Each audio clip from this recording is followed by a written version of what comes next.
Assalamualaikum, salam sejahtera, bertemu kembali bersama Noro TV.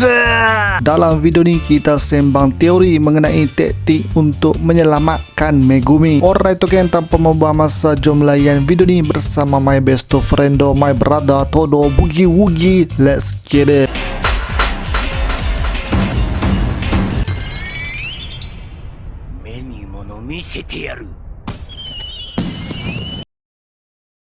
Kemunculan Yuji dan Higuruma ke medan pertarungan untuk berlawan dengan The King of Curses Ryomen Sukuna mungkin bukan untuk membunuhnya tapi untuk menyelamatkan Megumi. Walau bagaimanapun rancangan mereka yang mempunyai risiko boleh mengakibatkan keadaan menjadi lebih buruk. Higuruma merupakan non-sorcerer yang diberikan keupayaan oleh Kenjaku untuk menggunakan kes teknik, dan disebabkan kebijaksanaan dan kehebatan Higuruma, dia cuma perlukan 12 hari untuk menjadi setaraf dengan sorcerer grade 1. Kebiasaannya sorcerer akan memahami kes teknik mereka terlebih dahulu sehingga mereka sampai ke tahap mampu menghasilkan domain expansion. Tapi Higuruma belajar lebih mengenai kes teknik dia melalui domain expansion yang merupakan serangan Higuruma banyak bergantung kepadanya. Domain expansion Higuruma tidak menggunakan serangan guarantee kena seperti kebanyakan domain yang lain. Sebaliknya, deathly sentencing iaitu domain expansion Higuruma melarang sebarang keganasan di dalam domain ke atas pihak lawan dan termasuk dirinya. Shikigami yang bernama Judgment bertindak menjadi hakim yang akan menentukan nasib pihak lawan yang dibicarakan atas kesalahan jenayah yang telah mereka lakukan. Sekiranya bersalah, musuh Higuruma itu tidak akan dapat menggunakan kes teknik. Senjata Higuruma juga boleh berubah sehingga menjadi pedang jika Judgment mengenakan hukuman mati kepada yang dibicarakan. Sukuna yang dah lama berminat dengan Megumi sejak kali pertama dia berhadapan dengan Megumi berjaya menukar badan ke Megumi daripada Yuji di dalam chapter bersejarah iaitu chapter 212.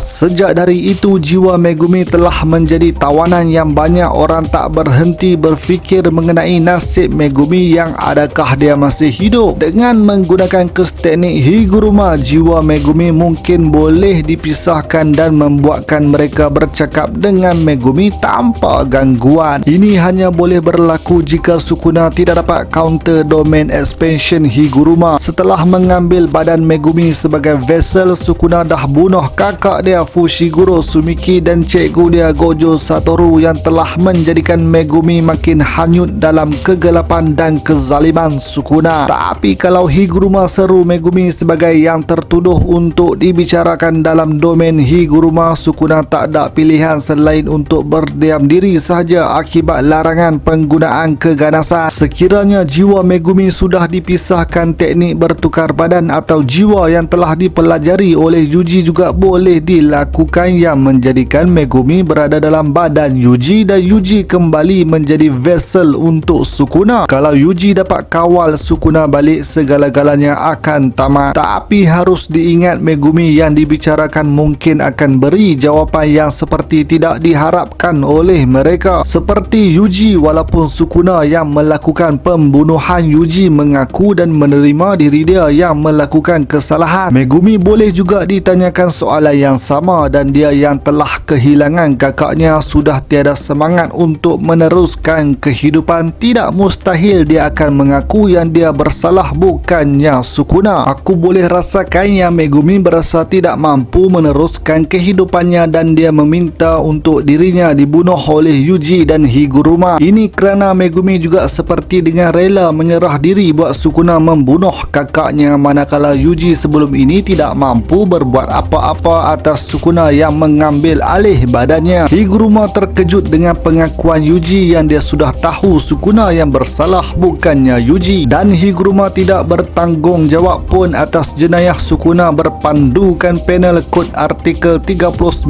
section 1. Satu lagi situasi yang aku boleh bayangkan mungkin berlaku ialah Sukuna yang akan dibicarakan. Jika situasi ini terjadi, kita sudah pasti akan dapat tahu lebih mengenai kisah Sukuna 1000 tahun yang lalu dengan lebih jelas. Tak mustahil juga dekat sinilah kita akan dapat tahu juga keturunan Itadori Yuji dah memandangkan dan kita dah di penghujung manga Jujutsu Kaisen. Bayangkan juga kalau Sukuna mengaku salah dia tak boleh guna curse teknik, mungkin juga kita boleh tengok dia open teknik api atau teknik lain yang baru. Apa pendapat anda mengenai cara yang boleh digunakan untuk mereka selamatkan Fushiguro Megumi, atau dia hanya perlu dibunuh bersama-sama dengan The King of Curses Ryomen Sukuna? Komen dekat bawah. Alright again, sampai sini saja video aku. Macam biasalah, jangan lupa untuk like, share dan terima kasih kepada yang dah menjadi saudara. Kepada yang belum subscribe, come on man, join the family, subscribe. Jumpa lagi di episod seterusnya. Noro TV.